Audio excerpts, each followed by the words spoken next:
The date is April 7th, 1945. Sunrise over Tokyo. Another spring morning in the heart of the Japanese Empire.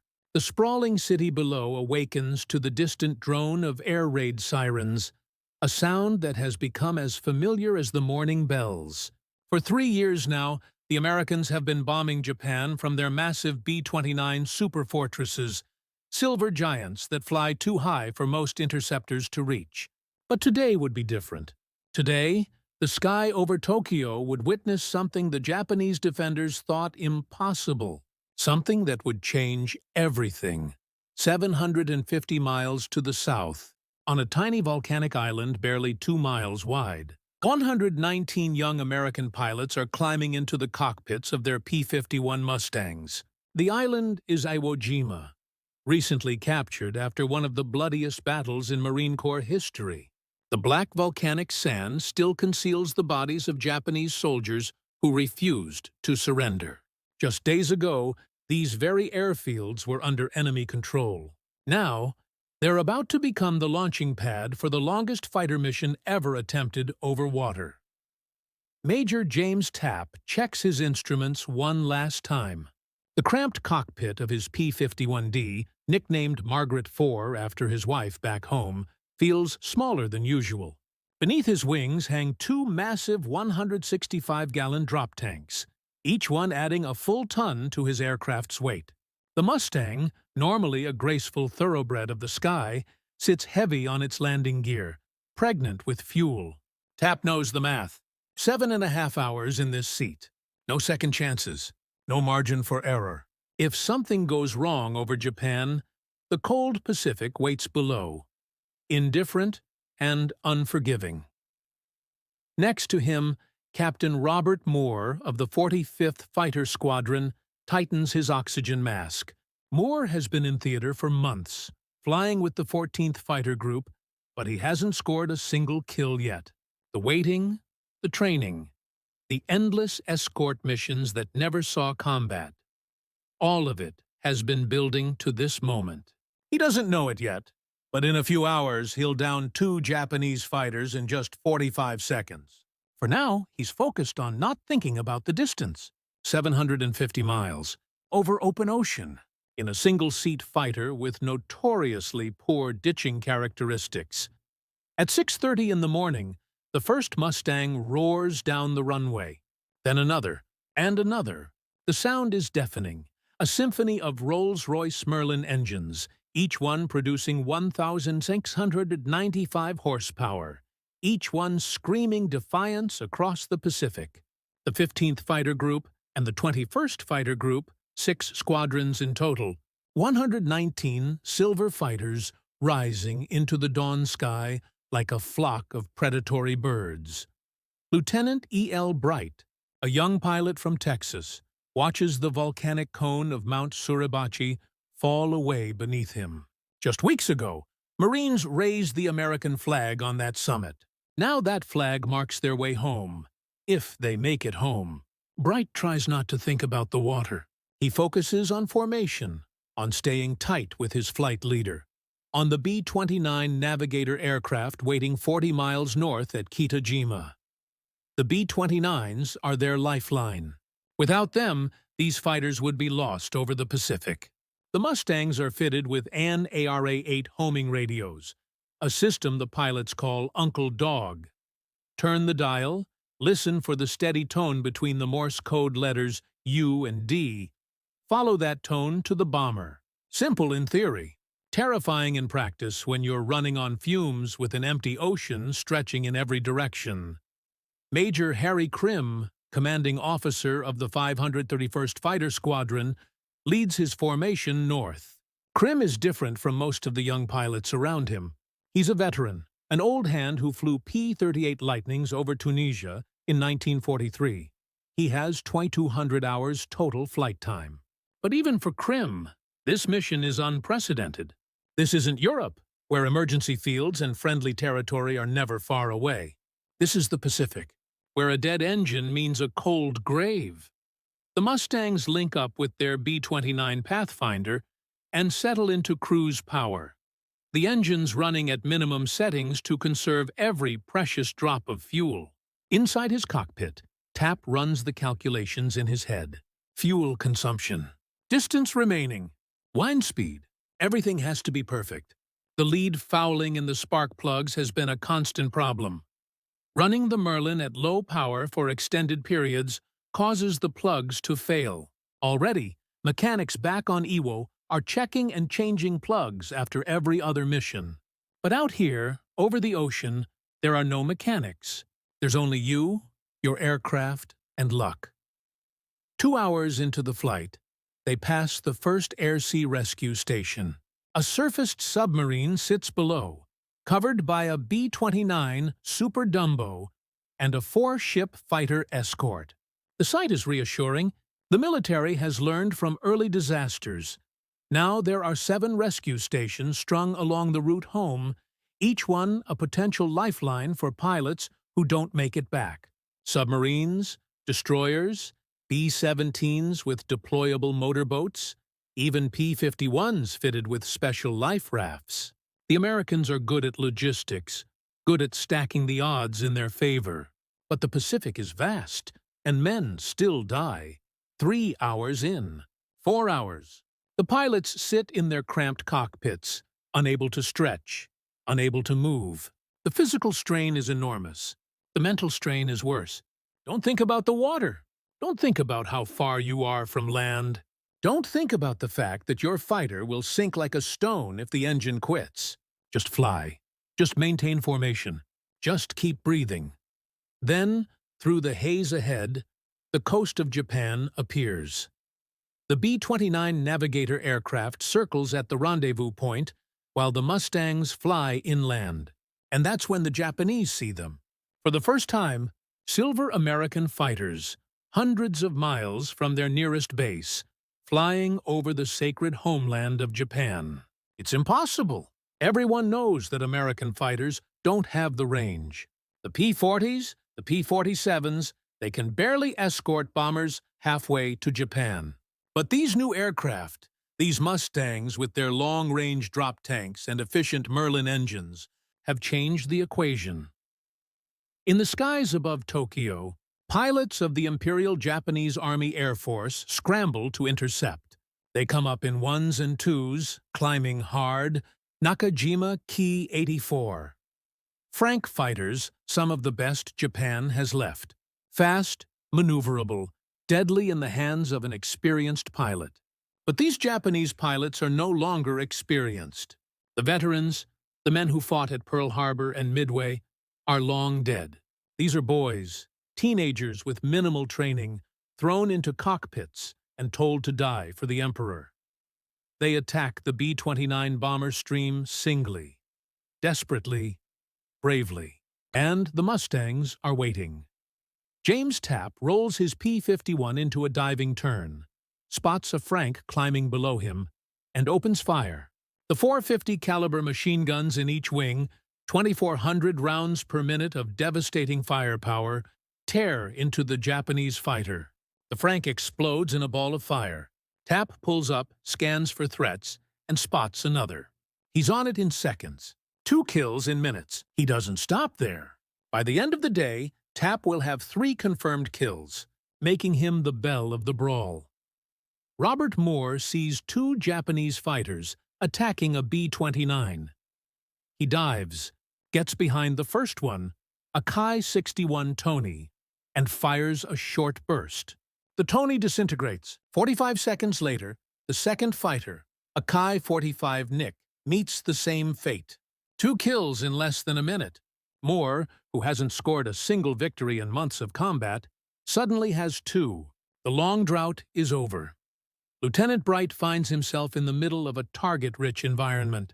His own words would later capture the moment. I saw about 50 fighters. The ones I saw were just sitting ducks. You just drove up behind them and pulled the trigger. He downs 1, damages 2 more. It's almost too easy. These Japanese pilots don't know how to fight the Mustang.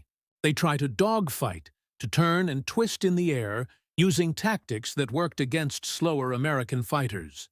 But the P-51 is faster than anything Japan has in the sky. 444 miles per hour in level flight. The Japanese Franks can barely manage 400. When the Mustang pilots use their combat flaps, they can turn with anything. And when they need to disengage, they simply pour on the power and disappear. Harry Krim, the veteran, gets two in quick succession. Later, he'll describe how the Japanese aircraft simply exploded when hit. The ammunition, the fuel, everything going up at once in a brilliant flash. There's no armor, no self-sealing fuel tanks on most of these Japanese fighters. One good burst is all it takes. The sky over Tokyo becomes a killing field. Japanese pilots bail out, their white parachutes dotting the sky like deadly flowers. From the gunner's position in a B-29, Sergeant Burdell Hansen watches in awe. The Mustangs were knocking Japs down all over the sky. For a while there, during the fight, there were Japs parachuting down all around us. I'll never forget it. The bombers press on to their target, the Nakajima aircraft plant, while the Mustangs wheel and dive and kill. In less than an hour, the Americans account for 71 Japanese aircraft destroyed. Another 30 are probably destroyed or damaged. The cost? Not a single B-29 lost to enemy fighters on this mission. On unescorted missions, the Japanese have been shooting down an average of 14 bombers per raid. Today, with the Mustangs overhead, that number is 0. But the fight is only half the battle. Now comes the hardest part, getting home. At 2:10 in the afternoon, the Mustangs break off and head for the rally point. The drop tanks are long gone, jettisoned before combat. The internal fuel tanks are running low. Every pilot knows the mathematics of survival now. Every mile, every minute, every gallon matters. They find the B-29 navigator at the rendezvous. Pick up the Uncle Dog signal and turn south. Two pilots from the mission don't make it to the rally point.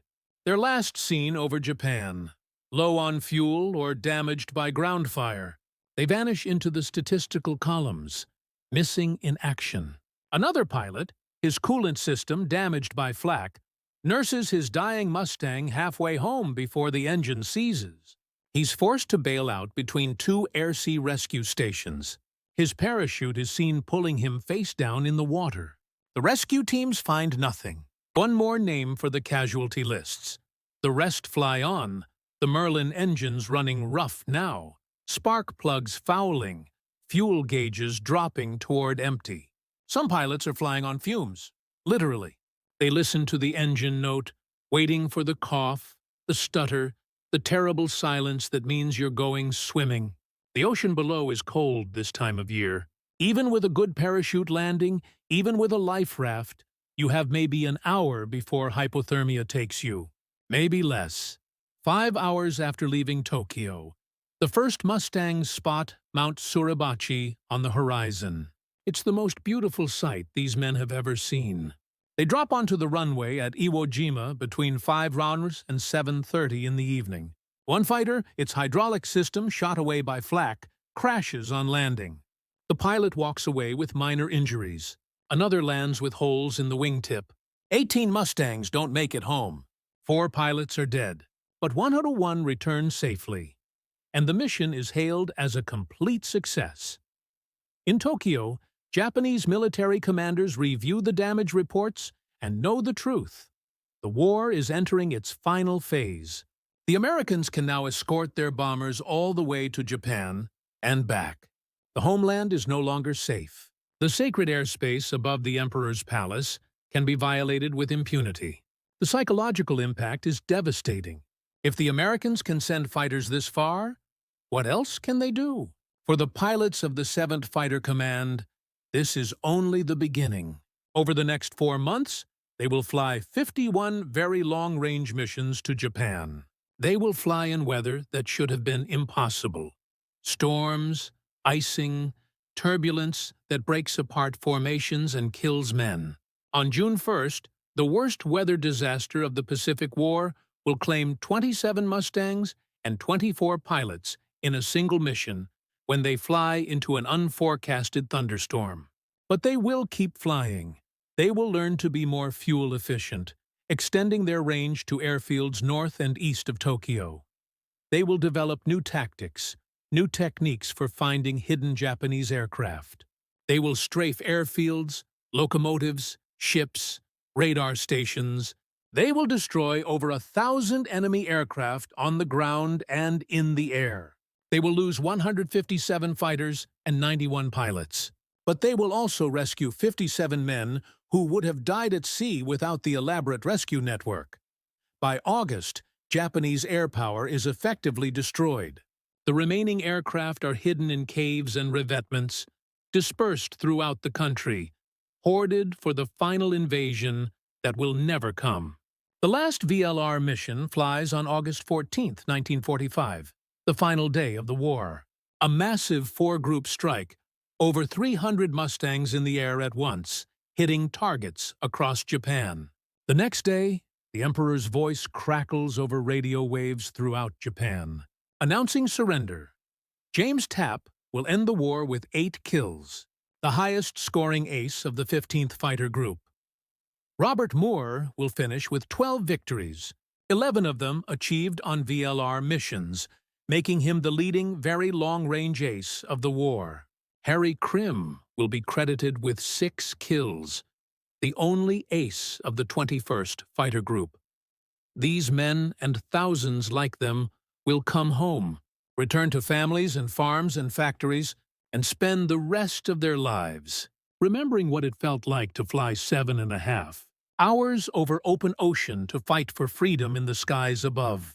Tokyo, the official history of the 7th Air Force, will later note that 7 Fighter Command's achievement was motivated by revenge. Revenge for Pearl Harbor. Revenge for 3 years and 4 months of waiting. Revenge for friends lost and cities burned. The 14th Pursuit Wing, predecessor of the 7th Fighter Command, had been decimated by the surprise Japanese attack on December 7, 1941. The few pilots who managed to get airborne shot down 12 attackers, but it wasn't enough. Now, finally, they were in a position to strike back.